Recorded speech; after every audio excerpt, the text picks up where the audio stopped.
Subscribe करें हमारे YouTube channel साधना gold को और पाएं वीडियोस सबसे पहले। बेल आइकन दबाना ना भूलें। एक पक्षी होता है मैया बाज, बहुत ताकतवर होता है। वह उसकी चोंच बड़ी नुकीली होती है, यूं घूम के आती है। वो बड़ा बहुत सबसे ऊपर उड़ता है वो, और उसकी दृष्टि कई किलोमीटर दूर तक जा सकती है। वो अपने शिकार को पेड़ पर बैठ करके किलोमीटरों दूर तक की देख सकता है कि मेरा शिकार है, और सटीक निशाना बैठता है। वह जटायु अर्थात वह पक्षी बाज जब उड़ता है, शिकार करता है, तो करते करते जब वह 40 साल का हो जाता है ना बाज, तब उसकी चोंच जो है वह घिसने अर्थात कोमल हो जाती है। जो नुकीली थी, शिकार को पकड़ता था, फाड़ता था, अब वह सॉफ्ट हो गई। शिकार करते करते घिस गई, सॉफ्ट हो गई। अब वह शिकार नहीं कर पाता, भूखा रहने लग जाता है। उसके 40 सालों में पंख भी भारी भारी हो जाते हैं, चिपक जाते हैं, उड़ नहीं पाता, बहुत तेजी से उड़ नहीं पाता। अब बूढ़ा होने लगा ना, बूढ़ा, अब वो बूढ़ा होने लगा, भूख से तड़पने लगा, पंख भी काम नहीं कर रहे हैं, चोंच भी काम नहीं कर रही है, नुकीलापन खत्म हो गया। अब क्या करे? परंतु वह पक्षी उम्मीद नहीं छोड़ता। जानते हो क्या करता है? वह बाज अपना 40 साल का कैरियर पूरा करके ऊपर पहाड़ पर चला जाता है और बड़ी सी चट्टान में अपने मुंह को मारना शुरू कर देता है। अपना चोंच जो है वह पत्थर पर पटकना ऐसे ऐसे ऐसे ऐसे हजारों बार मारता है। उसकी चोंच से खून निकलने लगता है और वो बहुत दर्द होता है, बहुत पीड़ा होती है। पर किसी ने कहा, क्यों तुझे इतना दर्द हो रहा है, तो ये चोंच क्यों मार रहा पत्थर पर? बोले बाद में बताऊंगा, अभी तो केवल देखो। वो मारता है और अंत में उसकी चोंच टूट जाती है। और जब चोंच टूटती है ना, तो प्राकृतिक नई चोंच आने लगती है। और जो नई चोंच आती है वह फिर वैसी ही होती है जैसे जवानी में थी। फिर उस चोंच से वह अपने पंखों को नोचता है, बड़ा दर्द होता है, बड़ी पीड़ा होती है, अपने पंखों को नोचता है और नोच नोच के अपने पंखों को तोड़ देता है। और जब अपने पंखों को तोड़ता है तो उसके फिर से नए पंख आ जाते हैं। और वह उम्मीद नहीं छोड़ा, तो 40 साल में बुढ़ा हो गया था, उसके बाद वह नई चोंच और नया पंख पाके 30 साल और जिंदा रहता है। वह बाज है, वह पक्षी है, वह दर्द सहता है। याद रखना मेरी मां, दर्द तुम्हें भी सहना पड़ेगा।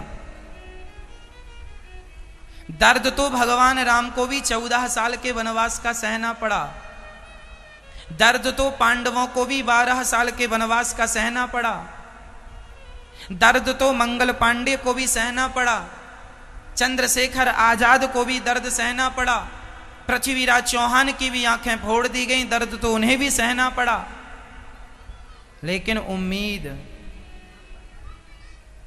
उम्मीद नहीं खोई। वो मर गए, पर उम्मीद थी कि मेरा देश आजाद होगा। मंगल पांडे को जब फांसी हुई, सुखदेव राजगुरु को जब फांसी हुई, तो क्या जब फांसी हो रही थी तो क्या ये सोच के वो मर रहे थे कि ना अब हम मर रहे हैं? तो अब कुछ नहीं ना, ये उम्मीद थी कि आज हम मंगल पांडे हम फांसी पर चढ़ रहे हैं, कल दूसरा मंगल पांडे आएगा, दूसरा सुखदेव आएगा, राजगुरु आएगा, और वह उम्मीद लेके मरे कि मेरा देश आजाद होगा। और हम और आप इसके सबूत हैं कि हम आजाद भारत में बैठे हैं। यह उम्मीद थी। प्रार्थना करता हूं मेरी मां, जीवन में उम्मीद ना छोड़ना, हार ना मानना। हमें कभी हार नहीं मानना चाहिए। चींटी पेड़ पर चढ़ती है, लाख बार गिरती हो, फिसलती है, गिरती है, गिरती है, फिर चढ़ती है, उम्मीद नहीं छोड़ती। यदि चींटी नन्ही सी उम्मीद नहीं छोड़ती, तो हम 70 किलो के आदमी अपनी उम्मीद क्यों छोड़ रहे हैं? इसलिए आप दुनिया के बहुत सफल सक्सेसफुल व्यक्ति बन सकते हो यदि आपके अंदर चाह है। तो चाह होगी तो राह होगी, और चाह खत्म सारे दरवाजे उनके लिए बंद हैं जिनके अंदर कोई चाह नहीं। इसलिए पक्षी होता है बाज, वह अपनी चोंच तोड़ देता है। किस लिए? नई उम्मीद के लिए। नई चोंच आएगी। पुराने पंख तोड़ देता है इसलिए नए पंख आएंगे। बस मेरी माँ, आप भी पुरानी बातें भूल जाइए और नए सवेरे के साथ नई शुरुआत कीजिए अपने जीवन की, अपने भविष्य की। भूल जाइए कि तुम्हारे पति ने, तुम्हारी पत्नी ने, तुम्हारी सास ने, तुम्हारी बहू ने कभी तुम्हें गाली दी थी। भूल जाइए पुराने अतीत को और एक नए सवेरे के साथ नई शुरुआत कीजिए। छोड़ो कल की बातें, कल की बात पुरानी। नए दौर में नए दौर में रहो, नई बातों के साथ रहो, नई ऊर्जा, नई एनर्जी के साथ रहो, और हमें सदा पॉजिटिव रहना है और कुछ कर गुजरने की ये उम्मीद सदा रखनी है। बुढ़ापे में भी कुछ करना है। कुछ ना करने लायक हैं तो भगवान को प्राप्त तो कर ही सकते हो। भगवान का चिंतन करके प्राप्त कर लो, उसे तो पाना ही है। इसलिए उम्मीद कभी ना छोड़िएगा। अपने बच्चों को भी ये बात जरूर बताइएगा कि बेटा 10वीं क्लास में यदि कोई फेल हो गया है तो उस बच्चे को फेल होने का अर्थ ये नहीं है कि तू अब जीवन में कुछ नहीं कर सकता। 12वीं क्लास में तेरे नंबर अच्छे नहीं आए, डिवीजन अच्छी नहीं बने, इसका अर्थ ये नहीं है। कई बच्चे आत्महत्या कर लेते, मैं मर जाऊं अब तो नंबर आए नहीं, डिवीजन बना नहीं। अरे पागल हो गए हो क्या? नहीं नंबर आए इसका अर्थ ये तो नहीं कि तुम कुछ नहीं कर सकते। आज भारत के इतिहास में हजारों लोग ऐसे हैं जो आज बहुत नामी व्यक्ति हैं, लेकिन उनके पास 10वीं पास की कोई डिग्री नहीं है, कोई सर्टिफिकेट नहीं है। वो पास नहीं हो सके 10वीं, लेकिन आज सफल व्यक्ति में उनका टॉप 10 में उनका नाम गिना जाता है। प्रतिभाशाली व्यक्ति को जरूरी नहीं है, मैं ये नहीं कहता पढ़ना नहीं चाहिए, खूब पढ़ो, लेकिन कभी यदि 10वीं 12वीं तुम फेल हो गए तो ये ना सोचना कि अब हम कुछ नहीं कर पाएंगे। आपके पास अभी भी बहुत सारे रास्ते हैं, बहुत सारे विकल्प हैं। आप बिजनेस कर लीजिए, व्यापार कर लीजिए, सक्सेस कर लीजिए, अपने आप को सफल बना लीजिए। बहुत सारे दरवाजे हैं आपके लिए। एक दरवाजा बंद होता है तो 1000 दरवाजे खुलते हैं, लेकिन कब? जब आपके अंदर उम्मीद हो तब। उम्मीद ही नहीं है, फिर आखिरी ऑप्शन आत्महत्या लोग करते हैं। क्या नहीं कर सकते आप ये बताओ मैया जी? क्या नहीं कर सकते आप और क्या नहीं कर सकते आपके बच्चे? बताओ क्या नहीं कर सकते, बताओ। पैसा कमा सकते हैं आप, खूब कमा सकते हैं। आज आप ज्यादा पैसा क्यों नहीं कमाते? क्योंकि आपके अंदर ज्यादा पैसा कमाने की इच्छा ही नहीं है। सच्ची बात बोल रहा हूं। आज लोगों का टारगेट है बस 20,000 की नौकरी मिल जाए महाराज, बस 50,000 की नौकरी मिल जाए। तुम्हें कमाना ही कितना? तुमने टारगेट बना रखा मैं 50,000 कमाना। तो जब तुम्हारा लक्ष्य ही 50,000 है तो 1 लाख कहां से मिलेगा? तुमने 1 लाख का सपना देखा होता, 1 लाख की अपेक्षा रखी होती तो स्वाभाविक 80 तो मिलता। तुमने 5 लाख का टारगेट सेट किया होता तो 4 लाख तो मिलता।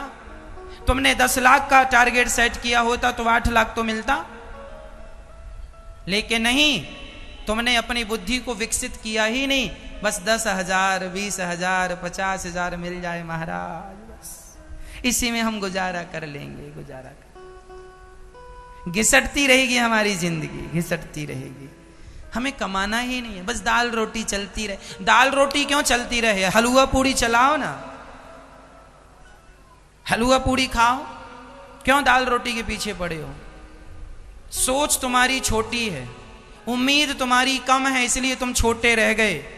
अमेरिका की उम्मीद ज्यादा है। अमेरिका वाले बड़ा सोचते हैं, जापान वाले बड़ा सोचते हैं, इसलिए वो बड़े हो गए। तुम्हारी सोच बड़ी नहीं है, इसलिए तुम अभी छोटे हो। जिस दिन व्यक्ति पहले सोच को बड़ी करे तब वो बड़ा होगा। ये बताओ, आप घर बनवाते हो तो घर पहले बनवाते हो कि नक्शा पहले बनवाते हो? बोलो। नक्शा पहले। नक्शा जितना बड़ा घर भी उतना बड़ा, नक्शा जितना छोटा। टारगेट पहले सेट करना पड़ता है, घर कितना बड़ा बनाना है। सोच पहली सेट करनी पड़ती है, इतना बड़ा घर होना चाहिए, इतने कमरे का घर, 2 कमरे का, 3 कमरे का, 4 कमरे का, 10 कमरे का, 20 कमरे का, कितना बड़ा घर, कितना बड़ा आंगन, कितना बड़ा आपका पार्क हो, कितना बड़ा आपका बेडरूम हो, कितनी बड़ी किचन हो, पहले सब सेट होता है, इसके बाद काम होता है। मिस्त्री बाद में आएगा, नक्शा हाथ में पहले आएगा। इतनी बड़ी किचन होगी साहब, इतना बड़ा तुम्हारा मास्टर बेडरूम होगा, इतना बड़ा आपका फलाना होगा। ये कहने का तात्पर्य है, सोच बड़ी करेंगे सब बड़ा होगा, सोच बड़ी नहीं कुछ भी बड़ा नहीं। इसलिए आज क्या जरूरत है बड़ा करने की मेरी मां? आप अभी कितना कमाते हो महीने का? बोलो, बताओ। हम थोड़ी लूटने आ रहे हैं तुम्हारे यहां। कितना कमाते हो महीने का? 80,000, 1 लाख? यदि 1 लाख रुपए महीना कमाते हो तो आपको अब 5 लाख रुपए महीना कमाना है।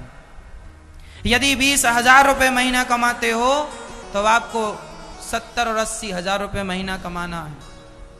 यदि 5,000 रुपए महीना कमाते हो तो 25,000 रुपए महीना कमाना है।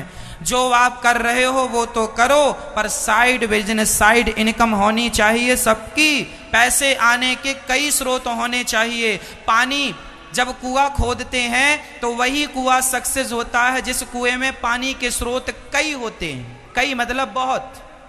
एक स्रोत ही यदि पानी का है कुएं में, वह कुआं सक्सेस नहीं होगा। यदि 10 स्रोत हैं उस कुएं में तो वह बरसात अर्थात गर्मी में भी सूखा नहीं होगा। और यदि वो एक स्रोत पर निर्भर है तो वह जल्दी से सूख जाएगा। यदि कुएं को सदा हरा भरा रखना है अर्थात पानी से भरा रखना है तो उसके कम से कम 4 स्रोत तो हों। उसी प्रकार वह व्यक्ति आज ज्यादा सुखी और संपन्न है जिसकी आय के कई स्रोत हैं।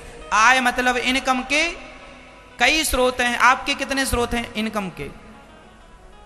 बोलो, कितने स्रोत हैं आप लोगों के? एक ही है? नौकरी बस करते हो? केवल नौकरी करते हो? नौकरी करने के बाद भी साइड में अपना बिजनेस करो। कम से कम 2 स्रोत होने चाहिए आपके इनकम के। कल को नौकरी से निकाल दिया तो भूखे मरोगे? मालिक की मर्जी, जब चाहे रख ले। जब सर्कस का शेर है, कभी टुकड़े मिले तो मिले, नहीं तो भूखे सो। फिर आपकी इनकम 2 जगह से होनी चाहिए। फैक्ट्री पे जा रहे हो काम करो, पर side business, side income, side मतलब 2 नंबर की नहीं, मेहनत की, ईमानदारी की 1 नंबर की। 2 स्रोत होने चाहिए। अब कम से कम हों तो 4, हों तो 10, भगवान करे आपके पास पैसे आने के 10-10 स्रोत हों, पर कम से कम 2 हों। पैसे कहां से आने चाहिए? 2 जगह से। एक जगह बंद हो गई तो दूसरी चलती रहे। ये आपका मैंने आइडिया दे दिया, इसे सक्सेस आपको करना। इसलिए आपको अपने आप को सफल बनाने में अब पूरा समय खर्च करना है। आप कैसे अपने आप को सफल कर सकते हैं उसके लिए आप अपना ध्यान रखें, किसी के भरोसे ना रहें।